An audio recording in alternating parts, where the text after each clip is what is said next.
ya basango ya Congo Kinshasa wapi pa ipenzanga improviser elonga le bassin du savoir na yeli soso awa na kati ya palais du peuple on a kolakisa bino comment est-ce que makambo za ko se dérouler awa le ezali première plénière où esalemi awa na Kinshasa awa na Kinshasa de mon image auto il y a vraiment sur le lieu pour na solo na ba député honorable ba ibsabino comment est-ce que makambo za ko se dérouler donc voilà image oyo.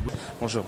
Lelo tout le monde na kati ya Assemblée nationale oui na quand élu député élu par le peuple congolais mais avec beaucoup de regrets comme on est que candidat na l'union présidentielle Martin Fayulu Azati ce qui le lot s'est posé qu'à lobby beau siéger qu'est-ce que tu diras? Mais Torola Namibé comme on connaît Bisso, mais je pense que à IBC Bisso, à PC Bisso autorisation de siéger en Otozali Awa. Donc pour l'instant, il n'y a pas de souci concernant le coin là. Et puis vous voyez très bien que Nanga Monabiso à la Mouka, nous avons clairement dit que nous allons faire une résistance pacifique. Nous allons continuer Sikoyo na résistance pacifique. Vous avez vu notre premier meeting où Isanamaki na Sainte-Thérèse, Batbaiki et Belé. Nous continuons notre résistance pacifique. Nous disons aux Congolais aussi que nous sommes contre le tribalisme. Dans un contre-tribalisme, Tofundi déjà la République démocratique du Congo instance aux Ezali Seni, la Cour constitutionnelle, Tofundi on a Union africaine, tout ça c'est là-bas résultat au Yokoya très bientôt. Le meeting de Bossala qui est dans la Sainte-Thérèse, on a une image, mais la qui n'a pas de presse, c'est la zone où on a pour inciter la population, là on a un tribalisme, et puis il serait sanctionné pour bientôt là, mettre le Martin Fayulu mais traduit dans la justice, c'est pour bientôt. Non mais c'est tout à fait faux, c'est tout à fait faux. Je pense que le président Martin Fayulu a dit clairement qu'il est contre le tribalisme. Donc, aventurier quoi. Ils ont aventurier. Personne n'est tribaliste du côté à la Mouka. Nous avons condamné le tribalisme très haut et très fort. Et donc, moi, je ne vois pas pourquoi condamner Martin Fayulu. Il a dit clairement qu'il est contre le tribalisme. Pourquoi qu'on continue? J'ai l'impression que pour ça. Tribalisme narata Congo. J'ai l'impression qu'il y a des gens qui ont envie que Congolais babomana. Biso na ngama la muka toza clair et net, to lobby clairement que tribalisme est athée. Nous faisons la résistance pacifique. Nous allons continuer aussi nos prochains meetings, nos prochaines marches et aussi là-bas de manière pacifique.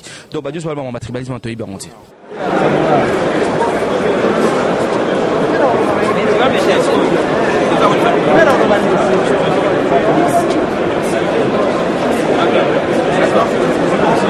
Provinciaux locaux à esclaves n'a beaucoup vivre pendant 6 ans.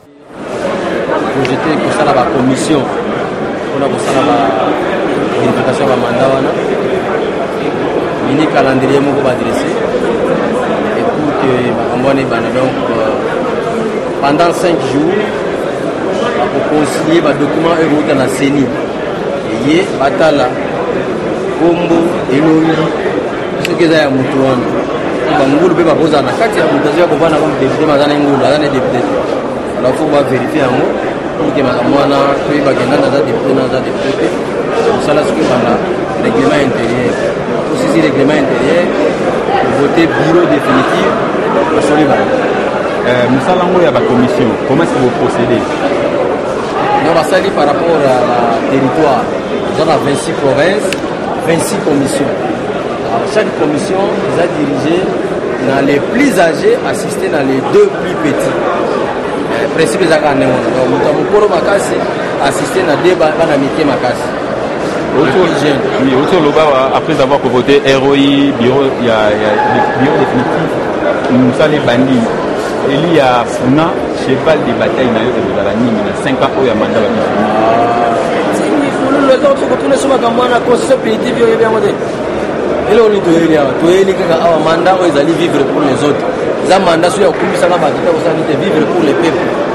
Ah, les classes comme on fait, les bâtiments, les bien. Pour le peuple, la pauvreté, ils ont un français, ils ont mis les gars. Mais ça peuple, les n'attend la classe au fait. Les blocs, ils ont mis dans la pauvreté, quand ils ont mis les commis boués. Ce qui les autres pour la bien, ils ont pour la famille balai. On a chaque jour et pour la classe. Là, on nous Moussala constitue un PCBISO, comme député national, député loi pour contrôler l'entreprise, le service public de l'État pour mettre les émotions. Comme si tout le monde qui est dans ma économie, qui est dans ma économie. Donc, il faut que objectif, il y a un appartement, Nako Moussala On a bénéficié toujours de la confiance de la population. Mon discours la population congolaise a beaucoup très politique. La bataille est militaire. La voyez, c'est pas facile. Le monde a l'élection où il y a parce que mine bataille dans le monde est belé. Même la population a Outal. Vous voyez, un bon balai, vous voyez, la Amélie, il aura l'air, mais ils vont éviter ça. Pour Ayebi, on peut monter dans ça. Si vous voulez, il faut ça, malamu, pour se payer ça. Pour qu'on a des correspondants. Kasi na likita ya mokolo mwalelo nini bayimboka makoko simba te bo sombiti nyaki penza oje ya lelo ezalaki pour la validation à pouvoir c'est va to va contrôler biso na no ndenge tozali bamona na dossier na ye soki mikakato ezali te ndenge bene na miengo ya l'état constitution na loi électorale puis tout bana mosala tout ça pour programme fraudeur tout ça il faut passer là-bas il y a contrôle les actes de contrôle administratif vous voyez il y a tu vois puis c'est constitution nini zalinani voilà.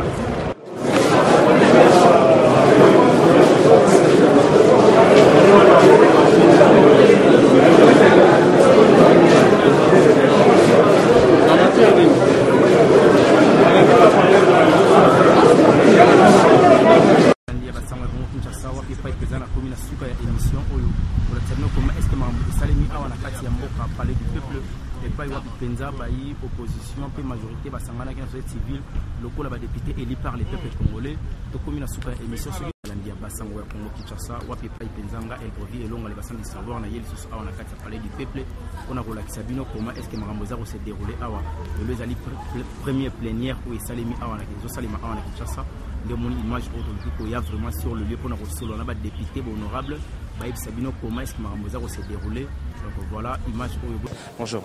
Lelo tout le monde a parti à l'Assemblée nationale.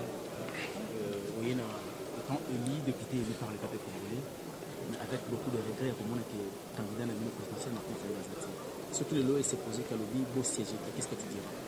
Mais tu la Namibé comme Konzi Biso, mais je pense que à IBC Biso, autorisation de siéger en Tozali Awa. Donc pour l'instant, il n'y a pas de souci concernant le coin là. Et puis vous voyez très bien que Nanga Monabiso à la Mouka, nous avons clairement dit que nous allons faire une résistance pacifique. Nous allons continuer Sikoyo na résistance pacifique. Vous avez vu notre premier meeting où Isalamaki na Sainte-Thérèse, Batbaiki et Belé. Nous continuons notre résistance pacifique. Nous disons aux Congolais aussi que nous sommes contre le tribalisme.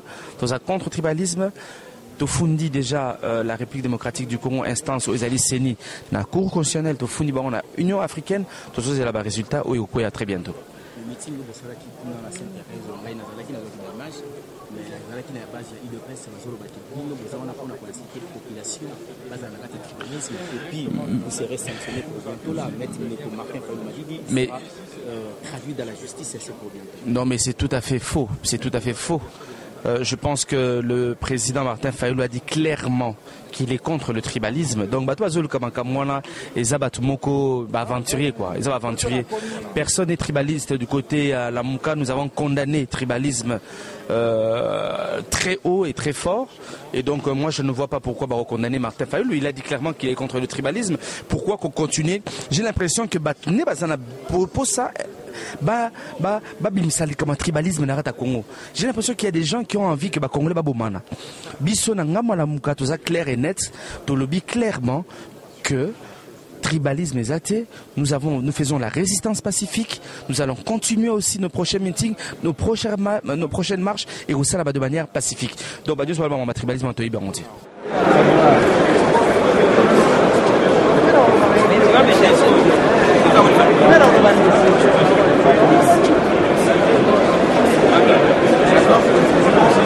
Provinciaux locaux à esclaves n'a beaucoup vivre pendant 6 ans. Projeté que ça la commission, on a ça la vérification de mandat, mini calendrier mon va adresser et pour que donc pendant 5 jours, on concilier les documents et dans la CENI.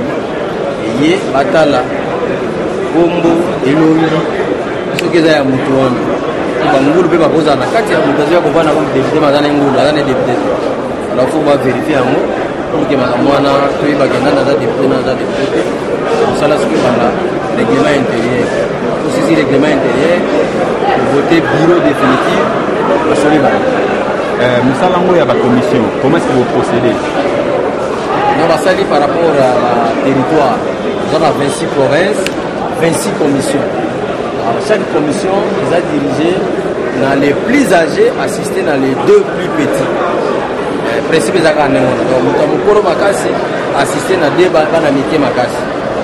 Oui, autour loba après avoir voté ROI bureau il y a bureau définitif nous allons bandi il y a funa cheval de bataille na yo de la nini na 5 ans au ya mandat ba tini fulu le temps que tu ne sois comme moi na constitution punitive yo bien modé il on to eli kaka awa mandat o ezali vivre pour les autres za mandat so ya kumbisa kama kita osali vivre pour les peuples awa to eli classé comme ofeli ba to bali ya bien pour peuple qui na pauvreté za ba français té ba komi ba leka pesa peuple kolia na tanga classe ofeli bilo mi bali pesa na pauvreté ka ya ngalo ninga yo komi boy ce qui les autres tamola bien za ka pona ba komi bali bana kolia chaque jour et potanga ni classe là on joue mosala oyo constitution apesi biso comme député national mosala vote baloi mpe kocontrôle baentreprise baservice public de l'état po moko eteleka mosusu bamosusu tomonaki bazongaki lisu na makonomi te kasi yo ozongi na makonomi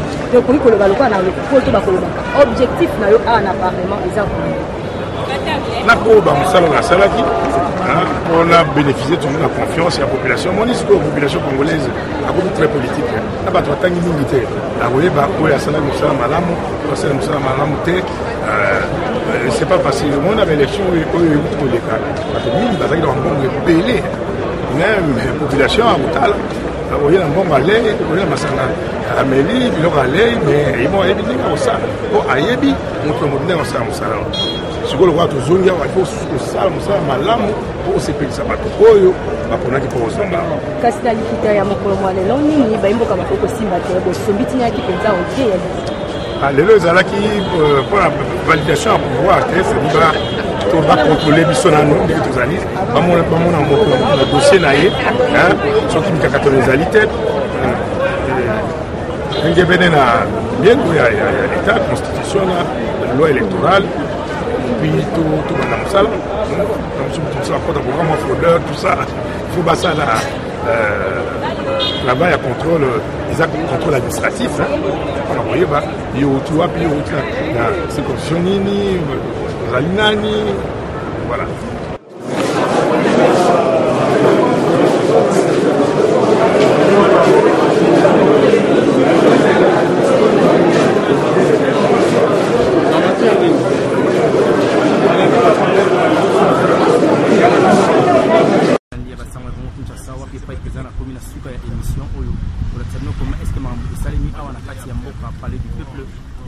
penza bayi opposition pe majorité basangana ki na société civile lokola ba député élu par les peuples congolais to komi na suka émission